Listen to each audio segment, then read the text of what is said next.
살아가면서 없어서는 안 되는 꼭 필요한 것이 무엇일까요? 바로 건강이겠죠. 아프지 않고 건강하게 사는 것은 모두의 소망입니다. 그럼 어떻게 해야 아프지 않고 건강하게 살 수 있을까요? 그것은 바로 잘 챙겨 먹는 것입니다. 왜냐하면 우리 몸은 우리가 먹는 것에 따라 건강하기도 아니면 병들기도 하기 때문입니다. 젊어서부터 잘 챙겨 먹지 못한 것을 후회하는 분들이 많습니다. 그러나 늦지 않았습니다. 이제부터 이것만 잘 챙겨 먹으면 얼마든지 건강하게 살 수 있습니다. 이것이 무엇일까요? 그것은 바로 단백질입니다. 단백질이 부족하면 우리 몸에 어떤 영향을 끼칠까요? 첫째, 근육량이 감소합니다. 나이가 들면서 근육량이 감소하게 되는데 단백질은 근육의 주요 구성 성분 중 하나입니다. 따라서 나이가 들면서도 충분한 단백질을 섭취하지 않으면 근육량이 더욱 빠르게 감소할 수 있습니다. 둘째, 골다공증이 생깁니다. 나이 들수록 뼈 건강에 관심이 많아지실 건데요. 단백질은 뼈 건강에 중요한 칼슘이 흡수되는 것을 돕는 역할을 합니다. 따라서 단백질이 부족하면 골다공증에 걸릴 확률이 높아집니다. 셋째, 면역 기능이 약화됩니다. 나이 들수록 면역력이 강해야 잦은 질병 치레를 하지 않을 텐데요. 면역 체계는 단백질로 이루어져 있습니다. 나이가 들면서 면역 체계가 약해져 여기저기 아픈 데가 많이 생기는데 단백질을 섭취하면 이 면역 기능을 강화하는 데 도움을 줄 수 있습니다. 넷째, 피부와 모발이 손상됩니다. 단백질은 피부와 모발의 주요 구성 성분 중 하나입니다. 단백질이 부족하면 피부가 건조하고 탄력이 떨어지며 탈모가 생긴다거나 머릿결이 푸석해질 수 있습니다. 이 외에도 단백질을 먹어야 하는 이유는 아주 많습니다. 그럼 단백질은 어디에 많이 들어있을까요? 다들 알고 계시듯 단백질이라고 하면 고기가 떠오릅니다. 동물성 단백질은 우리 몸이 필요로 하는 20종의 아미노산을 모두 함유하고 있으며 이들 아미노산은 우리 몸에서 다양한 조직을 생성하는 데 사용됩니다. 식물성 단백질에 비해 소화 흡수가 용이하고 다양한 영양소를 함유합니다. 동물성 단백질은 칼슘과 인이 함께 존재하여 뼈의 강도를 유지하고 보호하는 역할을 합니다. 또한 동물성 단백질에 풍부하게 들어있는 비타민 B12는 혈액의 생성과 뇌 기능 유지에 필요한 비타민으로 부족할 경우 빈혈, 신경계 문제, 인지력 저하 등의 문제가 발생할 수 있어 중년, 노년에는 고기 섭취가 필수적입니다. 그러나 동물성 단백질을 과다하게 섭취하는 것은 건강에 해로울 수 있습니다. 동물성 단백질을 많이 함유한 고기, 가공육, 치즈, 버터 등은 지방과 콜레스테롤이 높아 동맥경화, 고혈압, 심장질환, 뇌졸중 등의 질환을 유발할 수 있습니다. 또한 동물성 단백질을 과다 섭취할 경우 콩팥에 부담을 주고 뼈 손상을 유발할 수 있습니다. 그렇기 때문에 적정량의 동물성 단백질을 섭취하는 것이 중요합니다. 일반적으로 하루에 섭취해야 하는 동물성 단백질의 양은 몸무게에 따라 다르지만 성인 남성은 약 70g, 여성은 약 60g 정도입니다. 이렇게 건강을 위해서는 동물성 단백질을 적정량 섭취하는 것이 가장 좋지만 여러가지 건강상 이유로 동물성 단백질을 못 드시는 분들이 계십니다. 그렇다고 해서 단백질을 섭취하지 않으면 앞에서 말씀드린 것처럼 여러가지 건강상 문제가 생길 수 있습니다. 그럼 동물성 단백질 대신 먹을 수 있는 것은 어떤 것이 있을까요? 대표적인 5가지를 말씀드리겠습니다. 1. 콩과 콩 제품.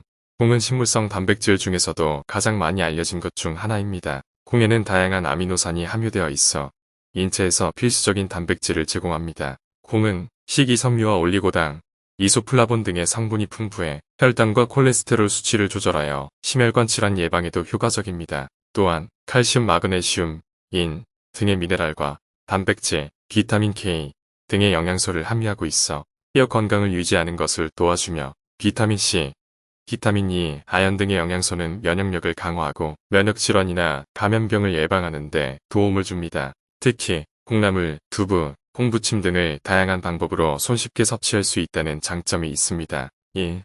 견과류, 아몬드, 피스타치오, 호두, 땅콩 등은 다양한 비타민과 미네랄, 그리고 식물성 단백질을 함유하고 있습니다. 단백질, 식이섬유, 미네랄, 비타민 등의 영양소가 풍부한 견과류는 혈압과 콜레스테롤 수치를 낮추고 심혈관 질환을 예방해줍니다. 또한 견과류는 낮은 GI 수치를 가지고 있어 혈당 수치를 조절하여 당뇨에도 좋습니다. 견과류는 비타민 E, 아연, 셀레늄 등의 항산화제와 다양한 영양소를 함유하고 있어 면역력을 강화하고 면역질환이나 감염병을 예방해주고 오메가3 지방산과 더불어 비타민 E, 마그네슘 등의 영양소가 함유되어 있어 뇌 기능 개선에 효과적입니다. 하지만 견과류는 고열량 식품이기 때문에 너무 많이 섭취하는 것은 주의해야 합니다. 3. 시한류, 적정량의 시한율은 우수한 단백질 공급원입니다. 대표적인 시한유로는 해바라기 씨, 참깨, 키노아 등이 있습니다. 이들 씨앗에는 비타민 E와 섬유질, 루테인, 제아잔틴 등의 항산화제를 함유하고 있어 세포 손상을 예방하고 심장병,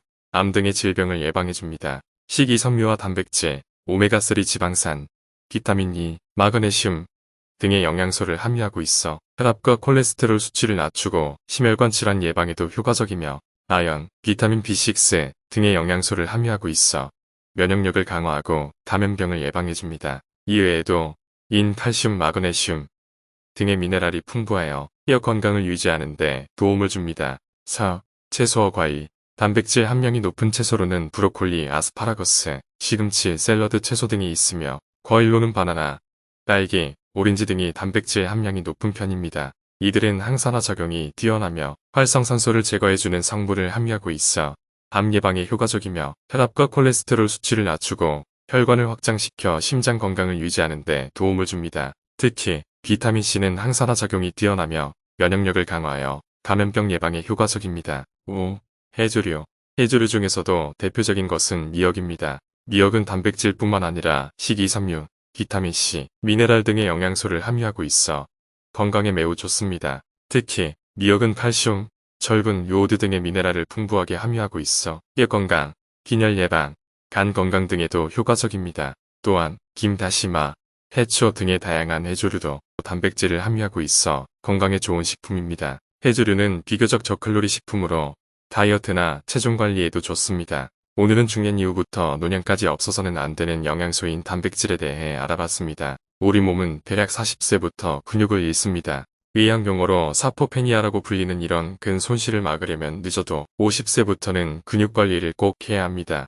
우리는 삶의 시기에 맞게 단백질을 공급해야 하는데 성장기에 아이들에게 많이 필요하고 성인기에 줄었다가 노년기에 단백질 섭취가 다시 중요해집니다. 이와 관련해서 발터룬고가 참여했던 미국의 한 관절 연구에서는 50세 이상의 미국인 6천여 명을 대상으로 18년 넘게 추적 관찰한 결과 50에서 65세 사이의 연령대에서 동물성 단백질을 많이 섭취한 참가자들은 암발병 위험이 4배, 사망 위험은 75% 높았습니다. 반면에 오직 식물성 단백질만 섭취한 참가자들에게서는 암발병과 사망률에 어떤 부정적 영향도 나타나지 않았다고 합니다. 그런데 65세 이후부터는 동물성이든 식물성이든 고단백질 식사를 한 참가자들의 건강이 좋아졌습니다. 체내의 산을 약화시키는 채소의 알칼리 성분이 근육 감소를 막는 것으로 보인다고 했습니다. 보통 체내 산성도의 완화는 주로 신장이 담당하는데 노년에 이를수록 신장 기능은 약해지고 산성 완화 기능은 근육과 뼈를 통해서 이루어지기 때문에 동물성 단백질과 식물성 단백질을 골고루 섭취하는 것이 좋습니다. 위 실험 결과와 같이 나이대에 따라 또 몸 상태에 따라 동물성 단백질과 식물성 단백질을 적절히 조화롭게 섭취하면 더욱 건강한 생활을 누리실 수 있을 것입니다. 오늘은 여기까지입니다. 다음에 더 유익한 영상으로 찾아뵙겠습니다. 오늘 영상이 도움이 되셨다면 알림과 구독 설정 부탁드립니다. 시청해주셔서 감사합니다.